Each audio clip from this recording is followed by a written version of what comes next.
Got that worked out. We're live here with Russie Coy Jones from ReliaLite.com. And Russie, we wanted to get you on a hangout. It originally started because I wanted to just have a call with you and kind of talk a little bit about some of the challenges and some of the successes that you had starting out with your business. And if you would, just take a moment and share with the group what it is that you do and briefly how you got started and a little bit about your product that you've had some success with. Okay, hi everyone, nice to meet you. I am Russie Jones and my product is ReliaLite Decorative Emergency Lighting. And how we got started was by accident. My father, the best products come out of need, as we all know. And during the 2009 ice storm, my father, who lived with us at the time, had very mild dementia, and he got up when the lights went out. He got tangled in his oxygen tubing, and he fell. Could have been devastating. Thank goodness he was fine. But we started thinking, we were 6 days with no power, and we continued to sit around and think, what could we do that would make people able to have instant light without, like for dementia patients and things, you know, they don't need to have the have to turn a button or a switch or anything. They need to have instant automatic light with no human interaction. My husband was an electrical contractor. I was an interior designer at the time. A perfect mix of chocolate and peanut butter. And we came up with ReliaLite at our kitchen table. We have a line of about 15 styles. We are now in the hospitality world. We just started a healthcare division, and recently we've gone into the with a line of children's lamps. So we're at a price point now for entry into every home. We run from a lead crystal, which is currently in Trump Towers, which is pretty cool. Wow. That's $600, and then wholesale. And then we run all the way down to a retail of $39.99. Wow, so you've actually got a product that is $600 wholesale price. It's lead crystal, absolutely breathtaking. Wow, that's amazing. A lot of the questions that have come up since we posted that you're going to hang out with us and some of the challenges that we're having in the private group that I see a lot of is, when you're first starting out in a wholesale to retail business, how do you get retail buyers to take you seriously? Well, obviously, the most important thing is that the passion for your product. If you believe in your product and you get in there and you talk to them, then they get excited about it. Two, there's 5 criteria. If you solve a problem, if you're not gender specific, because if you're gender specific, you cut half the population, obviously. If you're not geographically specific, so everyone across the nation can use it. If you're not seasonal, it's year-round. And if your price point is something that they can get their points out of. Some people, Sam's Club, they operate on a 12-point, where they mark it up 12%. JCPenney's, they'll work on a 65-point program. So you have to know who you're talking to, who your customer is, who their customer is, and go in. If your products, we have had remarkable success because we simply go in, we pull the plug, and that we get what we call the aha moment. They're like, oh, when the power, the power is obviously off because I'm holding the plug, and then when the light comes on, they're so excited. Then when we tell them, oh, let me show you too, I can charge your cell phone. So I plug their cell phone in, and it's charging, and there's no power. And they're sold. You're finished. So what percentage, if you had to look at your business as a pie chart, what percentage and what slice would be the number of smaller retails versus because you're in a lot of big retail outlets or with bigger retail buyers, what percentage makes up the small like a local drugstore or something like that versus your bigger buyers, because you said you're in like Sam's and JCPenney, right? We've got Kohl's, Sam. We start with Sam's. We just got the PO, so that'll go live probably January. Um, Congratulations. Walmart.com, Bed Bath and Beyond, JCPenney's, Lamps Plus. I mean, we've been very, very fortunate. As far as small, we started out in our local Ace Hardware. Then we branched out to a Danville. It's about 45 minutes west and of our small town. And so we started Ace Hardware there because the two Ace owners knew each other. We then went to a Hayes furniture store, so probably less than 5%. Okay, so how do you get the attention of the bigger buyers that you're in? The 95% of people that are buying it from a big retail store. How did you get their attention when you started out? I don't know if it's my age or what, because I'm almost 60, and you just, you lose that kind of filter, and you just will ask anybody anything. But I will get online, and like there was a thing for QVC, and I thought, gosh, I'll just send them a little, thing and say, hey, I want to be on your show, and they called us. And so we're in QVC here and in the United Kingdom in March of 2015. When I got there, the lady that greeted me said, I really didn't know anyone even answered those emails. I've never seen anyone in my category that had done, come through the email thing. Hmm. There's a company called SheSteals.com. I got an email from him, to buy something, and I thought, ooh, that would be awesome. So I called him. I go to JCPenney's. I went into the manager of the store here. I asked, who do I talk to? I mean, simply, I just asked people. And then in Atlanta, there was a guy there, and he had this fantastic product. It was a color-changing candle. And I thought, I would love to take that technology and put it in my lamp. So I called him. I said, who's the owner of the company? Who came up with this? I called him, and now he is one of my partners. So you just have to, it's everywhere. Wherever you can go, anybody you can talk to. And the worst thing that's going to happen is they're going to say no. The Right. best thing that's going to happen is they're going to say, hey, I'm on board, and let's run. Something I see a lot of in the group, and when we're teaching the buyer's attraction toolkit to the people that have purchased it, which is basically how to take your product from zero to your first 100 wholesalers. And a big part of what we teach is making the phone calls. And so what I'm finding is a lot of people that are sitting on thousands of pieces of their own inventory, just they're either scared to make the calls or they're reluctant for some reason. What part of your business when you started out was actually making the phone calls to buyers and reaching out to new buyers? Oh, all of it. And it's a daily thing. She Steals, I contacted them week before last. If you believe in what you're doing, and here's the thing, you know more about your product than anyone else. You know it upside down, inside out, everything about it, the price, the cost, how it's built, how it lasts, where you get it, everything. They know nothing. So when you call someone, they're not going to know if you make a little mistake when you're talking. You don't have to have a speech. You just go in and say, this is what I've got. It's the best. This is where I can take you, and this is how we can partner. And tell them, how can I help you? You've already got my target audience. Let me give you something else to sell. Good.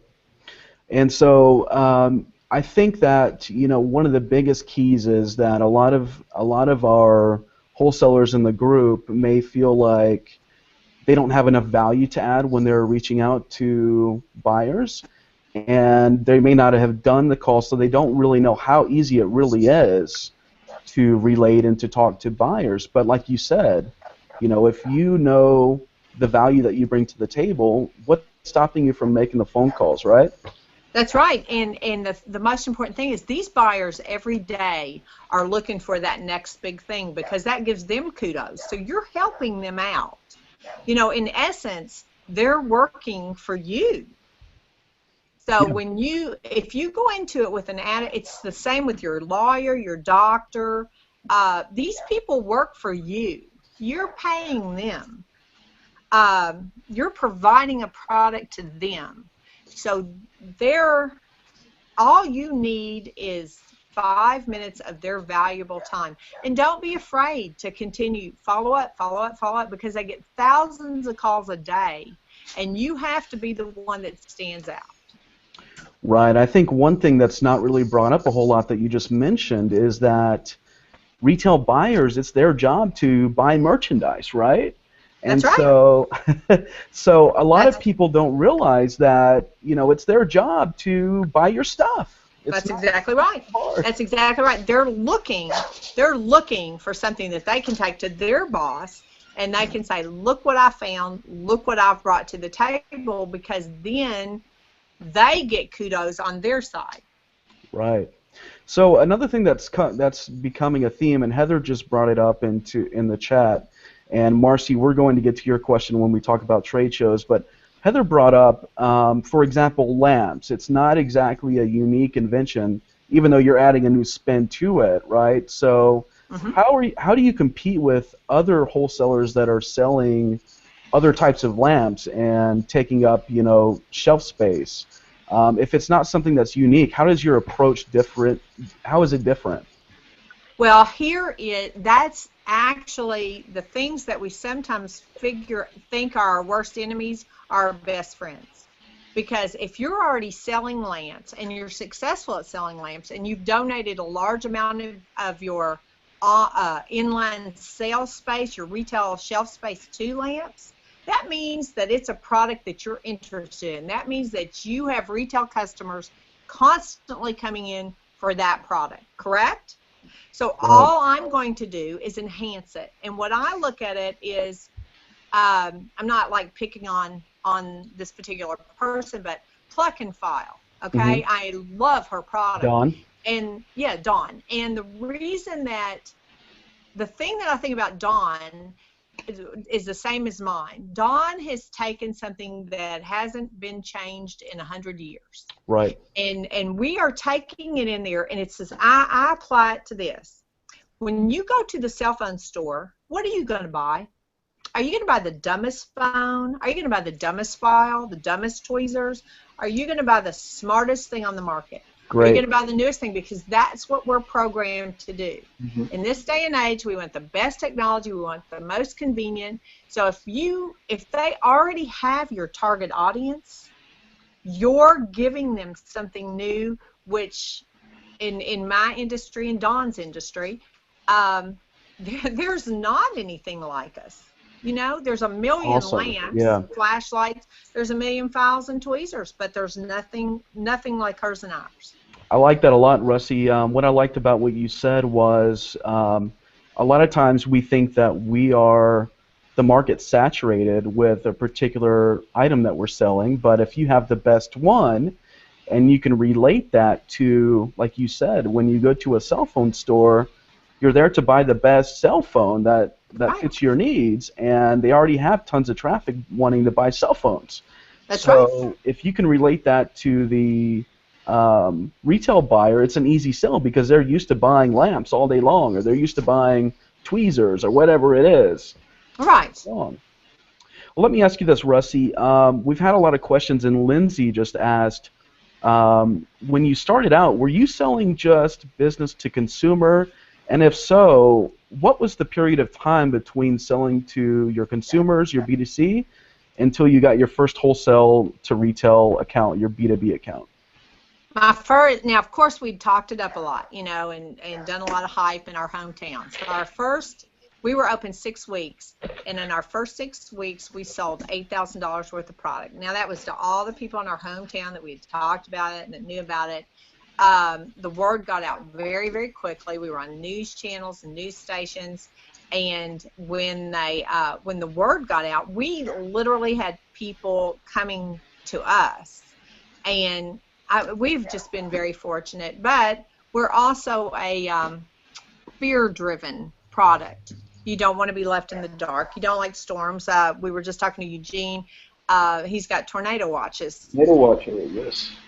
and God forbid anybody be hurt, but this weather is my best friend. So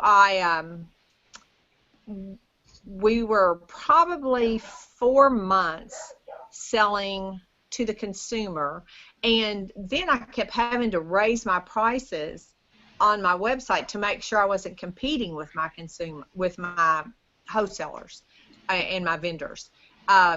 Probably by January 2015, you'll no longer be able to buy it on my website. I will strictly be just an informational site, and then where you can get it. So how hard was it to get your first retail buyer? Was it just like an organic, natural thing that happened, or did you pursue retail buyers outbound, or did they come to you? Well, I emailed QVC, and that has been an unbelievable process. I mean, they check everything. You have to have ISTA packaging, and it's just an unreal thing. Wow. But I mean, it's been great, because now I can go to other retailers and say, when I walk in, I'm already ISTA approved. I'm already this. I'm already this. I'm already this, because I had to go through so many hoops with QVC. And then when you go into um, I'm trying to think, like, I don't know, we were just so lucky. We could call and say, we have a new product. This is what it does. Here's a video. Let me show you the difference. And within, at the most, 48 hours, we would have an appointment. One thing I really like about the way that you present stuff, Russie, is that you're always presenting it with the angle that I have the best thing for you, right? So even though, one of the biggest challenges that a lot of the guys and gals in the group are having is that they're bringing a new product to market, and they're worried that they're not going to look like a big, huge company, so they're not going to be taken seriously. And what I found is Oh, that retailers love something that's new and that's exclusive and that their competitors don't have, right? that's exactly right. They want to be, I mean, as a matter of fact, we have had, I turned down Sam's Club for an exclusive. I said, no, I'm not, why would I do that? Don't be afraid to, one, if you believe in your product, it shows. I believe that I can save lives.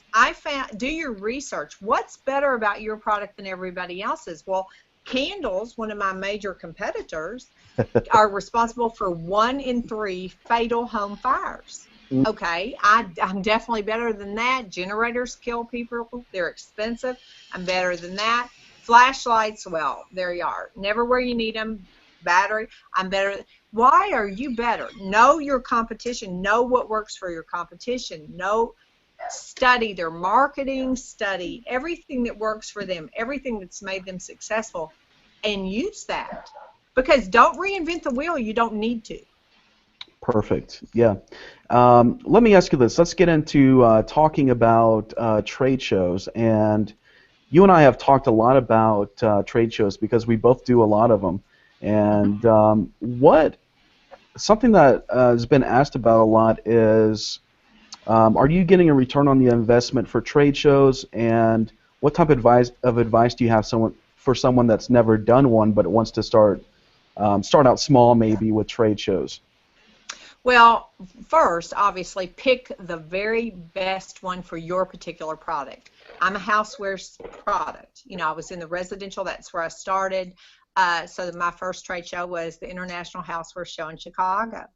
Um, I had tremendous response. When I sent it, we ended up in the Hall of Innovation and apply for everything that's extra. We were in the green place. We were in the Hall of Innovation. So we got all kinds of press, free press, and everything free. Marketing is wonderful. So our free press, Lou Manfredini did a spot on us.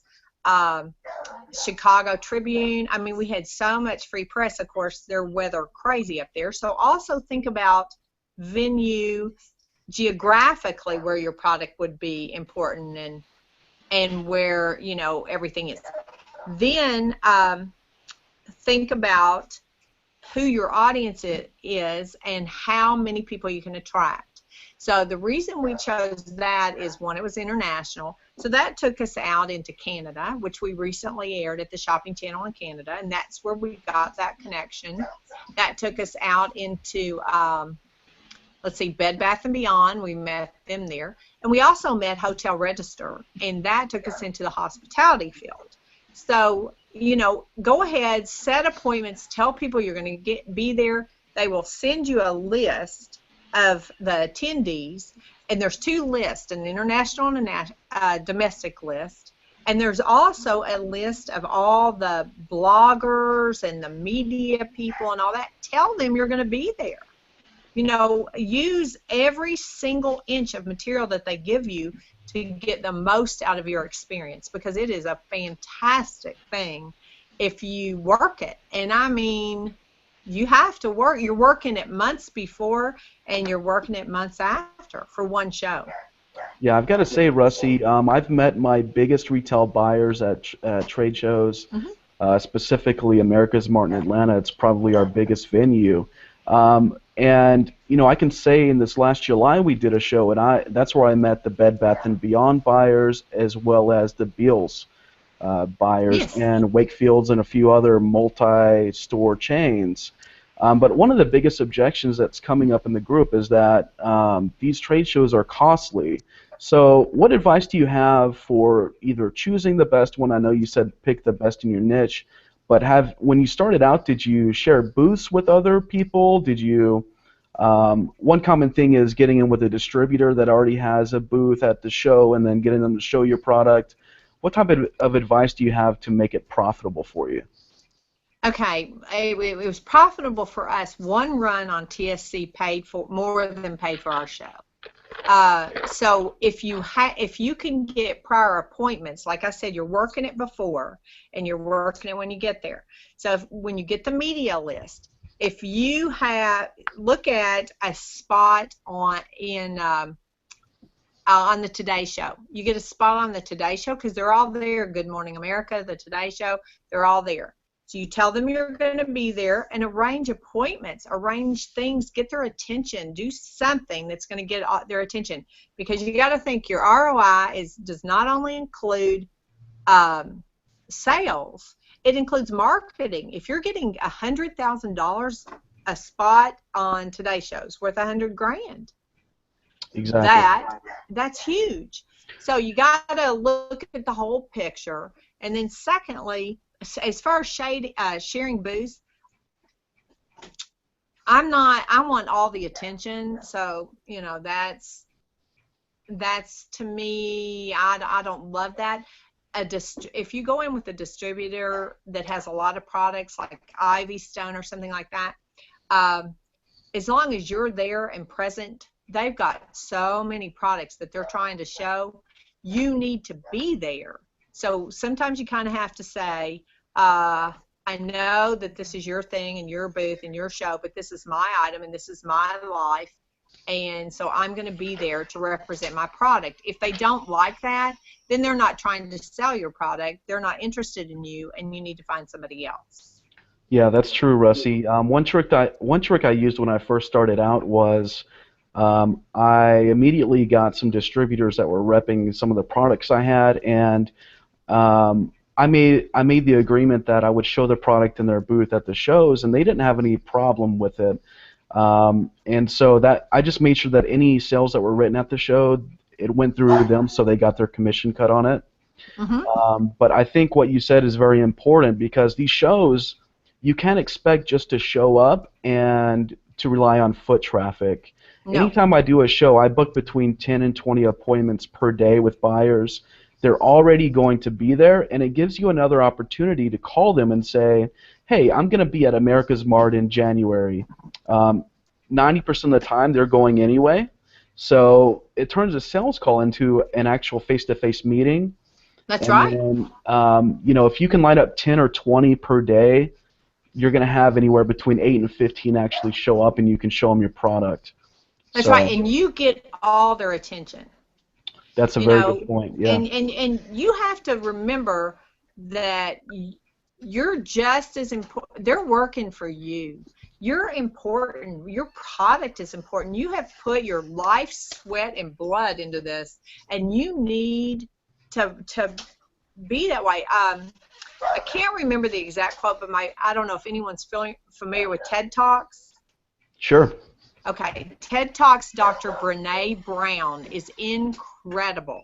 She has a host series, and she bases on a Theodore Roosevelt quote. It's from it's called Daring Greatly, and it basically says it's not the critic who counts, it's the person who gets in the arena who is marred with blood and sweat and tears, and at best they achieve their goal, but at worst they fail while daring greatly. Awesome. And it's true. It's amazing. You can do anything. I truly believe that, because I started my I'm not shy about anything, obviously, but I have cancer. I have early onset Parkinson's, and I started my life over with this product at 55 years old from the bottom. Don't be afraid. There's no reason. Tomorrow is just, if you don't do it today, tomorrow's just going to be another day you didn't do it. Rusty, that's one of the things that I respect about you the most. And one thing that you shared in the group, we were having a discussion about making the calls and what you should do. And one thing that you shared with the group was sales cures everything. That's So right. tell me a little bit more about what that means to you. What does it mean that sales cures everything? The only thing that you are out there to do is sell and distribute your product. That's your job. That's why you did what you did. Whether you want to do it out of personal recognition, whether you want to do it to help people, whether you want to do it to make money, or all of the above, it will fix everything. Because if you go out there and you have a product and you're 1,000%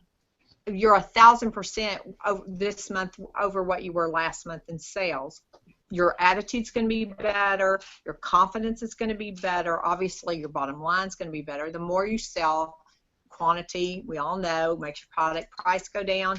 It's a win-win situation. There's nothing that it hurts. Sales is it. It's the key. It's everything. Yeah, one thing that I found is when, as entrepreneurs, we all go through the cycle, and it's not only a monthly or quarterly or even a weekly cycle, but it's a daily cycle that we go. It's a roller coaster. Absolutely. And, I think that one of the biggest tips that I give, and see what you think about this, when you're feeling down about your product or you're not sure where to go to take the next step, pick up the phone and call one of your favorite buyers or customers and just have a conversation with them. Ask them how the product's selling. And I know, at least for me, as an entrepreneur, and I do sales daily. I get up and I get down, because we all, we handle rejection daily, right?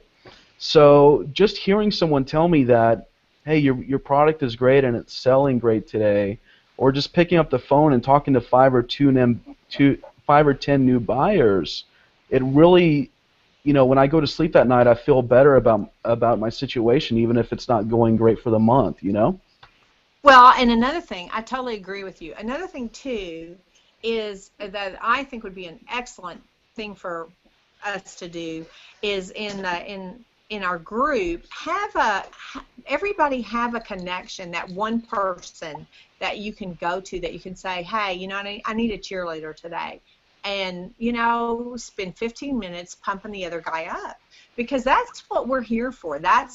We're a unique and unbelievably strong group of people. But even the strong have those moments where they just think, really, why am I doing this? And Right. I have them, and I will get up and just think, oh my goodness, what am I going to do today? I don't know if I can do it today. And then by the end of the day, I think, wow, that was awesome. So and the rejections, I wanted to touch on that. Rejections are really the best thing that happened to you. And I know that sounds weird, but what's the best thing about them is negative comments and negative feedback help you for the next time. You know what you did wrong, you know what you didn't tell them, you know what you didn't portray or what they didn't get, what potentially needs to change about your product, focus groups, things like that. It's great to hear all the good stuff, but it's most valuable to hear the negative. Yeah, that's a good point you bring up, and something I do, Russie. I don't know if you do this or your thoughts on it, but as a salesperson or a company owner, and when you reach out to these buyers, there are going to be some that say, "Hey, this isn't a great fit for my store or my situation." And I always ask, why not? And if we're Hmm. not going to do business, what do you think would be the best fit? Can you give me a referral? Or Right. why exactly is it not a perfect fit? Tell me that, and it may be just the message and the marketing and the sales conversation that I had. Maybe I didn't communicate that it actually does solve those problems, and I can try better next time. Right. Well, and you have to figure out who you think your target audience is may not be your target audience. Yeah, because I found out I have three types of buyers. I have tech buyers who I'm not being rude, but they're mostly guys, and they think it doesn't matter if the power goes out because I'm a guy, but I want to be able to plug my phone in. Then I have my emergency light people. That's all they care about is the safety. Then I had a lady call me last week from New Jersey, and all she said, "I bought your lamp. It is beautiful and it does tricks." I said, and I thought, Yeah, "Oh you told me my about goodness, yeah, wonder what it's doing. Oh gosh, what am I gonna do?" But she didn't even know it did anything. She just thought it was pretty. So I use that to now go into design. This is a beautiful product, and then I go to the emergency preparedness people and the co-op energy people, and I'm like, in hospitality risk management, and I'm like, I have this, and then I go into the techies and CNET and all that, and I'm like, I have this. So where you think your product fits, obviously it fits there, but it may fit in 5 other categories. So when you ask that question like you just did, and you get that feedback, and they say, well, it doesn't fit because of XYZ, you may be able to turn that whole conversation around and go, oh, but it does. You just didn't portray perfect. that. Hey Yeah, Russ, we have another question, and just to Sure. Marcy, she's been waiting to ask this. She says, "What is the average discount to offer for your products at a trade to get them to not wait to buy?" Okay. Now, I have different issues with that than a lot of people. Most people think that you should go in and you should give, a 10% or a 20% show special. My product is special. I just say, they'll say, do you have a discount? I'm like, no, but here's my prices. Are you interested? Well, and they buy. So to me, it's when you create a product, and as a female, we're nurturers. My product is my child. I'm not going to discount my child. So, it's kind of one of those um, touchy things where if you have a huge amount of competition, it's different. I've But got I some don't think input on that. discounts. Sometimes it's better to be more, hey, I'm special and you need me.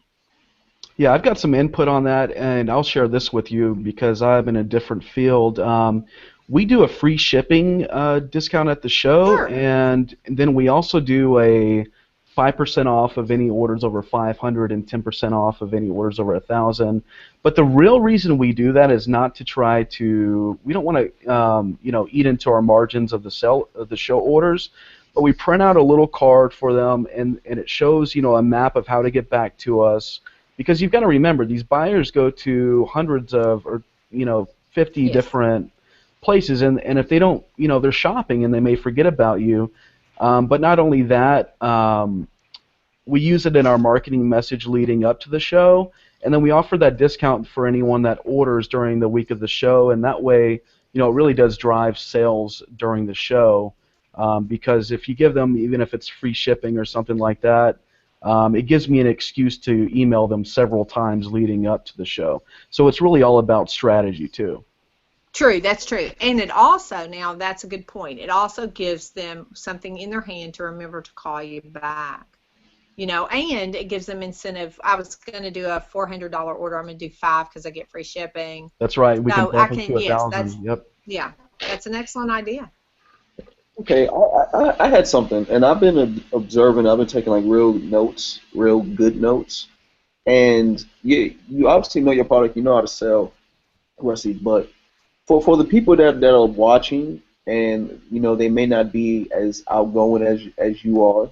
You're a natural born saleswoman, right? So you know the product. You know how to, I guess, express the value in what you do. What about the people that are, maybe a little on the introverted side, that may not be as outgoing? What would your advice be to them to get started? Because Well, in the this is group, we have a lot of people that are just looking for a way to get started because when you talk with them, they may not be, extremely outgoing. So what should they do?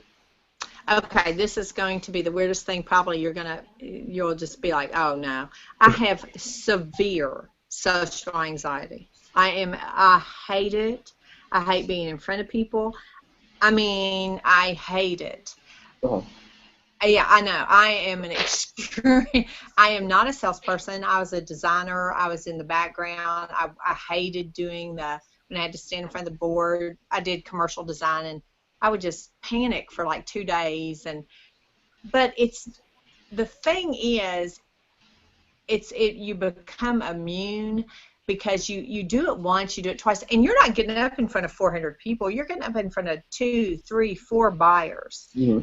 and they're interested in you, and they're interested in your product, and you're there. It's no different than going to the doctor.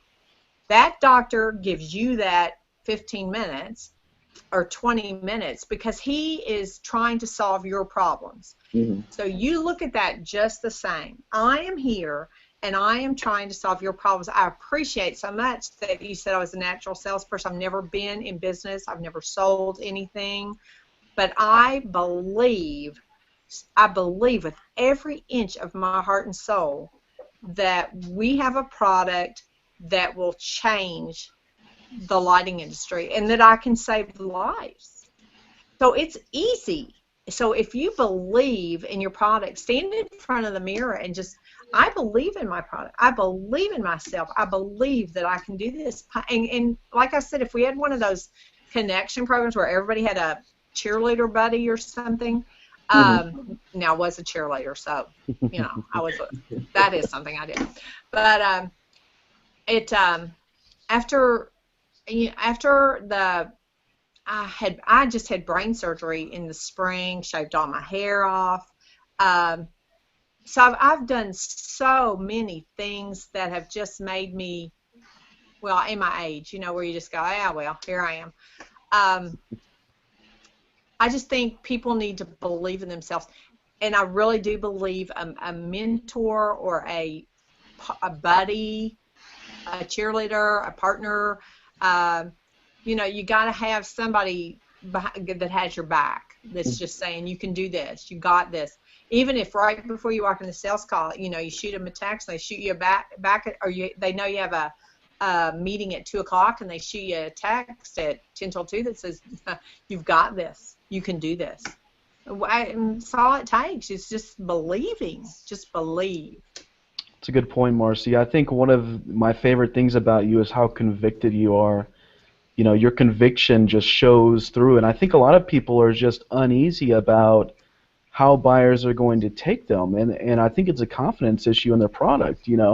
If you really love your product, and like you said, you have a mission to save lives, and so everybody has a mission with the problem that our product solves. That's right. If you can tap into that and just keep that in mind, the conversations are not sales calls. They're just, what I have is a good fit for your customers. It's going to help me and it's going to help you. And ultimately, it's going to help your customers and make them enjoy the experience they have in your store because they got what they needed. And And at worst, it's just a no. right. You're not asking somebody to marry you. You're not asking somebody to give you a kidney. It's just a no.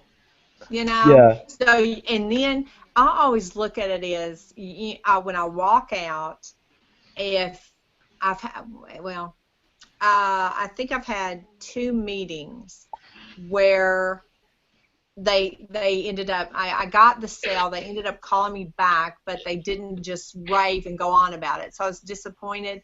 And when I walked out, I thought, ooh, I can't wait till you see it here and your boss goes, man, you should have jumped on that. So you got to look at it like that. Your product is special. You're special. You've got something, and you can allow them to have it. You're allowing them to have your product. Don't Yeah. think they're doing you a favor. You're doing them one.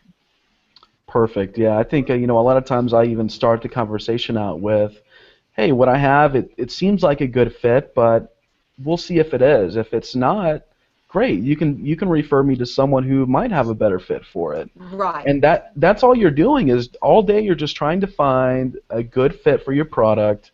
If it's not a good fit, you can't. A lot of times as entrepreneurs, we take it personal because it's our, like you said, it's our Our baby, heart and right? soul. That's right. That's right. But That's right. okay, we had And another then question. the other thing I wanted to touch on really quick is what you just said. Sure. If you cultivate that relationship with that salesperson, and in 6 months, I've had salespeople call me from other companies and say, look, I just talked to so and so, and you need to give them a call Right. because they remember you. You were so kind or nice or personable. I had one lady that she would tell me a story, and her husband had died, and the last thing that he had heard was a woodpecker or something. So I found a little Hallmark ornament. I just ran across it, sent it to her.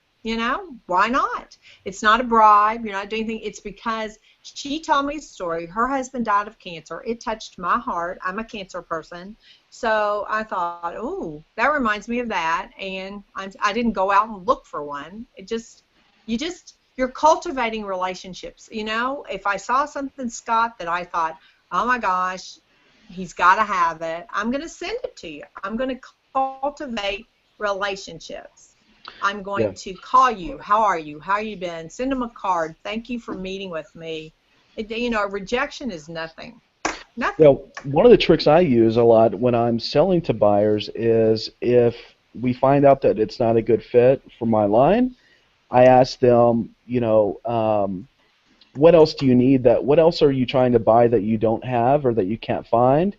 And a lot of times I can source that from somewhere or I can connect them with another company. That's what I do that too. Yes. Yeah, and Yes. what you're doing is, a lot of times we make these calls and they're so cold. It's like, do you want to see my catalog? Okay, no, okay, on to the next, right? Right. But it's like you said, if you build these relationships with these buyers, it's a lifelong, it's an investment that will pay you lifelong dividends. That's right. It's a So, trust issue. It's right, trust. right. That's right. They want to see that all of the risk of buying is taken off the table. And once you can do that, even if it's by connecting them with someone else, then you're going to create that relationship. Um, which is, I mean, that's the most important thing. And not I only agree. that, but keep in mind these buyers sometimes change out or they're moved up and down in the companies. Like I sell to Dollywood, the amusement park with Dolly Parton, and I could not get my products in there for a year. Finally, I kept checking in and I kept checking in with other buyers that they network with, and I heard through the grapevine that one of the buyers moved on in the company. So I called back and I said, hey, I was working with XYZ buyer. I understand they're not in the company, and the best time to get a buyer is when they're new. Right. I show you my products. I think it would be a great fit. We just never got connected. Boom, I got the sale finally. Well, and if you've made contact with somebody and they say, and you've built a relationship with them, then they move to a different area, you can help somebody else. Right. You call back, you're like, hey, where's Harriet? Oh, she moved to beauty. Let me talk to her because I'm going to hook her up with Dawn. Or she moved to foods. I'm going to hook her up with Sydney. Um, so or children's things. Norma.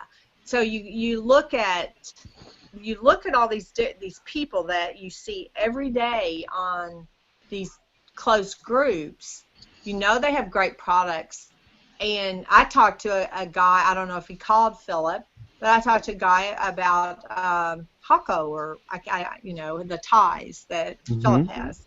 Um, I mean, I talk to people all the time about everything because I want, one, I believe in karma, and two, I think that if I'm out and I help 20 people today, it's going to come back to me in somewhere down the line. I'm gonna, or the salesperson's gonna look at me and go and then go to the person in my category and go, wow, this chick really helped me out. She was awesome. You need to look at her line. I Yeah. trust her. I like her. You know. Eventually, they see you as a connector, and Hmm. once you can be seen as a connector in the industry, I get calls, every day. I'm looking for. Had somebody call me yesterday asking for wholesale pecans. I mean, just anything, Yeah. and I don't say no, I don't have those. I say, let me look through Sure. my connections, and I'll see if I can put you in touch. And just so happens, I work with a pecan, farm, and I was able to connect them. So Right. Right. So you helped them out. You became important to them. exactly. And it doesn't matter if you've sold your product, because then in a month they're going to call you and say, oh, I ran into so and so and they need you, or you're going to get a call from somebody who talked to that person. It's a huge network. These buyers all talk to each other, whether you think they do or not, they do. So Hmm. if you form relationships and you come off trustworthy, friendly, helpful, then it's going to help you. One question that Norma asked in the group, Norma Haygood, Hmm. I don't know if you're familiar with her products, the I am. underdrawers. Okay, she asked, she has to purchase her wholesale orders from China in quantities of 5,000 per color, and I think that's not uncommon. Right. What advice do you have for someone that doesn't have any POs or anything, and they know that they need to order the product, but they may be nervous or scared about if everything's going to pan out, so they haven't placed that order? Well, it's called a leap of faith. If you believe in it, you think you can sell it, and it's not going, I mean, I wouldn't do anything that was going to possibly make me lose my home or be not able to, feed my grandchildren or my children, or, take care of my health or something like that. I wouldn't jeopardize anything like that. But, you can do without the eating out and the good bottle of wine and the things like that, because we sacrifices. I think if I know Norma's products, at least the ones that she shared, and they're fantastic. So um, I think you just have to connect with the right people. Now, Norma in particular, I would like to talk to, because I have a buyer that or a not a buyer, but a sales rep that I would like to have her talk to, and she deals entirely in children's items, and Norma's got some like great stuff.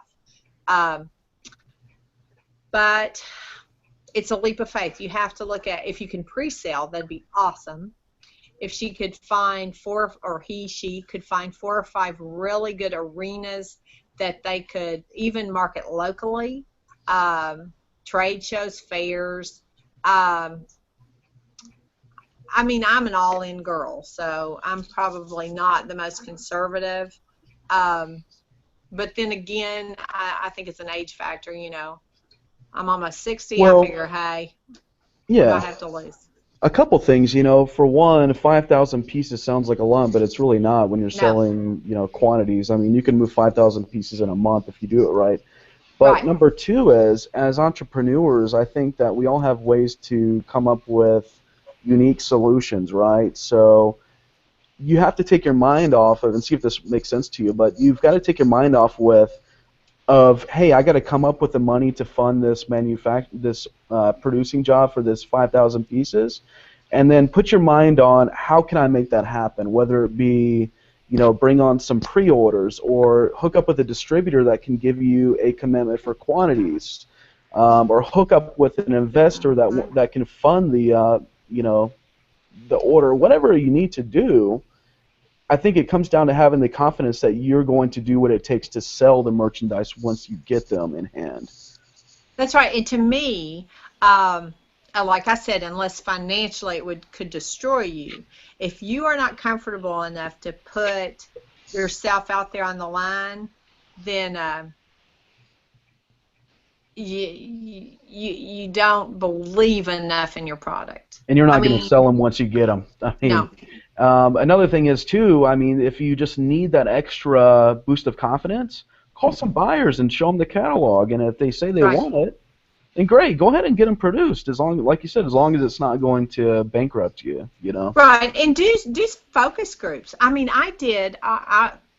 People think I'm insane, but I went in to get a pedicure, and I realized there's all these ladies in here, and that's my demographic, right? Ladies buy lamps, and their feet are stuck in this water, so they're not going anywhere. And I had a lamp in my car always, and I thought, I'm going to see what these people think. So I said, I just said, hey, would you guys mind being involved in this? And most of them were really, really nice about it. I had one lady that was kind of huffy, but she gave me some really good feedback. And then when I left, I paid for all their pedicures. They didn't know until they got up to pay. Nice. And yeah, but I had 25 minutes of undivided attention from these ladies. And so I could say, what's good about it? What do you like about it? What don't you like about it? Um, I mean, use every situation. Every situation. I talk about it at restaurants. One lady, I'm in the bathroom. We're girls. We're in stalls. And I Slide the passed her lamp a under the bathroom. brochure under the stall. Are you She's serious? like, I'm not kidding. I am a Oh, you're no holds crazy. barred girl. But she was going, oh, what are you doing here? Da, da, da, when we walked into the stall. So I Hmm. just kept it going, and then I'm like, oh, here's my product under the stall. No So don't be conversation afraid to with talk guys. to everybody. Will want to hear about it, and if they don't, it's not going to be successful. Okay, so I kind of want to close the call out with one thing you mentioned up was in the beginning was Ace Hardware, which I found Ace Hardware has been a great opportunity for me to sell to. I probably Hmm. sell to 20 or 30 Ace Hardwares because they all buy locally, and you'll find that these places often own a handful of Ace Hardwares when they do own them. Right. Um, can you share with the group some opportunities like that where it might be easy to just make the phone call and get into a handful of stores without having to go to corporate buyers if they're just starting out? Yes, and the things you need to think about are here's what happened with us. The Ace Hardware is owned by uh, a couple here in town. The first one I went to, they own several, but the one I went to was in my hometown, and their daughter went to school. She was 2 years above my daughter, and she was 6 foot tall like my daughter, and wore a size 2 like my daughter, Wow. and so yeah, you just can't find clothes. So we used to use a lot of their. We used to they used to hand down prom dresses, and we trade back and forth and stuff because it's so hard to buy. Well, they owned it. I had that connection. Think of your connections. Write down everybody in church, in civic clubs, in high school relationships. I've called my friends from high school, my sorority sisters, everybody that I can possibly think of that has anything to do. Like if I need an app done, I called my friend whose son has a business that does apps. If whatever I need, I start thinking, okay, where can I do this? And if you have a local college, who all do you know there? And cultivate those relationships. Don't be afraid to go in and say, look what I'm doing. Because in the end, if you're successful, they'll say, I had her product in my store first. I helped her build her business. And you give them kudos. Go back and say, hey, if it wasn't for this person, or, if you're doing an article, if you're doing an interview, bring them up, mention them. They helped you. People are everywhere around, and people, as a general rule, like to help people. It makes them feel good. That's a great piece of advice. And one other thing I want to add to that is if you can create your company's story, that's like you've got a compelling story about how your father, the lights went out. One company I'm going to share in the group is called Chicken Salad Chick. She was selling chicken salad out of her home. One of her neighbors reported her and they closed her down, and so she decided to mortgage her house and open the first store. And when you walk into Chicken Salad Chick now, she's got like 20 or so different restaurants now, the same Chicken Salad Chick. She's got like 20 branches now, but when you walk in, her story is posted in big, on the wall. And the funny thing is, I was out to dinner with some friends the other night, and they actually shared that story with me as if it was some type of insider's view. Like, did you know Chicken Salad Chick? Yeah, she started out and she got shut down, and then she opened up her own stores, right? So if you have some type of compelling story to share with your fans and your buyers, they're more likely to spread the message, and you can always be adding to that story, like you Right. said. Well, and she probably thanks that woman, whoever that person that reported her. That was Exactly. her very best friend. So, well, like, it goes back to your biggest critics can be your best friends. Right. Exactly. All right. So I wanted to thank you so much, Thank you. Russie, and I called you Marcy earlier. I'm sorry. That's okay. Thank you for taking the time out of your busy schedule. I know that you've been very busy. Russie will be on Home Shopping Network January 2015, so you guys tune in. You can find her product at RelyAlight.com, which I'll share in the group. And if you haven't taken the time to join our group yet, if you go to retailcrashcourse.com, you can go through and download some call scripts and audios, and then you'll be invited to our private Facebook group. Before we let you off the horn today, Russie, did you have any other last bits of advice you'd like to share with anybody listening? All I can say is keep going. You've got this. You can do it. Um, rah, rah. Um, because truly, honestly, they looked at me 7 months before we started this and told me I had 10 years Wow. before, a year before I'd be in a wheelchair, 10 years of life. They said, your quality of life is going to be nothing. You can forget. And so I said, hey, I'll just start a business. And um, it's kind of like, and don't be afraid to say this, be your biggest cheerleader. Look at me now. So Look at me now. look at me Yeah. now. So Perfect. Thank you so much, Russie. you're And welcome. we will have this call recorded for anyone who missed it. We'll post it up, and you all have a fantastic rest of your week. Pick up the phone and say, "Hey, Oh, Russie told me that I have something of value to offer you, and if you don't like it, it's okay. I'll call somebody else." That's right. You'll Russie, be sorry you didn't take it. Russie, you are a salesman. If you don't believe it or not, you're excellent. You're my favorite Thank salesman you. today. Thank you so Anyone much. who will pass a sales brochure under a bathroom stall has my vote. That would never happen in a men's bathroom. Well, no, that'd be a little weird. And, like I said, we're women, we're in stalls. Okay, you guys take care. Thank you so much. Thank you. Thanks, Russie. Bye.